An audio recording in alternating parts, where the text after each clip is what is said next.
Hindi pa nagsisimula ang NBA season, eto meron nang sinabi si Dillon Brooks patungkol nga dito kay LeBron. Eto LeBron reportedly nagagawa na nga daw ng film dito nga para sa kanyang mga huling laro sa NBA. Para nga sa tinatawag na last dance dito nga ni LeBron. Pero bago natin pag-usapan yan mga boss, nakikisuyo po pala ako sa inyo na paki-like po itong ating video at paki-follow na rin po sana mga boss itong ating page dahil magiging malaking tulong na po yan para sa ating channel.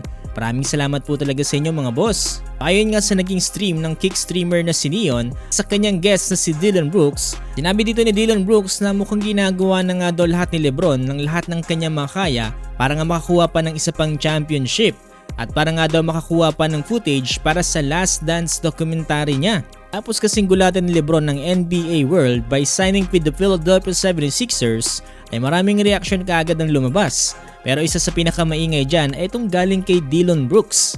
Ayon kasi kay Brooks ay hindi rin siya nagulat sa ginawa ni LeBron dahil para kay Brooks ay ginagawa lang daw lahat ni LeBron para makahabol pa ng isa pang NBA championship at bago pa nga ito tuluyang magretiro.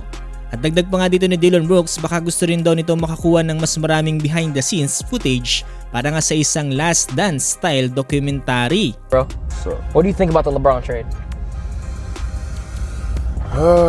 I think he's doing everything he can to get on the last little ring on the walkout. Okay. Then I read something about that he almost has enough footage or something like that for like another last dance, something like that. Okay. You never seen that? Nah. So I guess he's like almost in the conversations with like whoever, what company, like HBO or whatever. Oh, so he's trying to finish his documentary. Make a last dance, yeah. Sa mga hindi nakakaalam mga boss, no, itong si Michael Jordan ay meron ding Last Dance documentary. So honestly mga boss, no, may point naman talaga itong si Dillon Brooks dahil mismong ang agent ni LeBron James ang nagsabi na itong si LeBron James kaya pinili itong Philadelphia 76ers ay para nga makakuha pa ng isa pang NBA championship.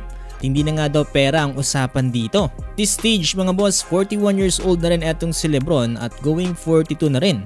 Obvious naman na papunta na siya sa final chapter ng kanyang career.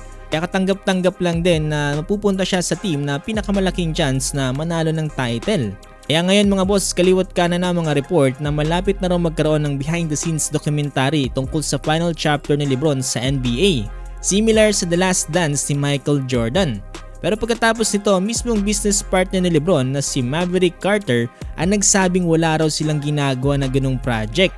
At hindi pa nga raw alam ni LeBron kung kailan talaga ang final season niya. So ngayon mga boss, hindi talaga malinaw kung totoo nga ba nagkaroon na ng documentary o hindi. Sa tingin nyo mga boss, no, gagawa nga rin ba itong si LeBron James ng similar documentary dito nga katulad kay Michael Jordan? Sa akin hindi malabo na gumawa ng ganito si LeBron James pero kung kailan to ay hindi natin to sigurado. 2 years pa siya maglalaro dito para sa Philadelphia 76ers. Yun, tignan natin kung ano nga bang mangyayari after ng contract na yan.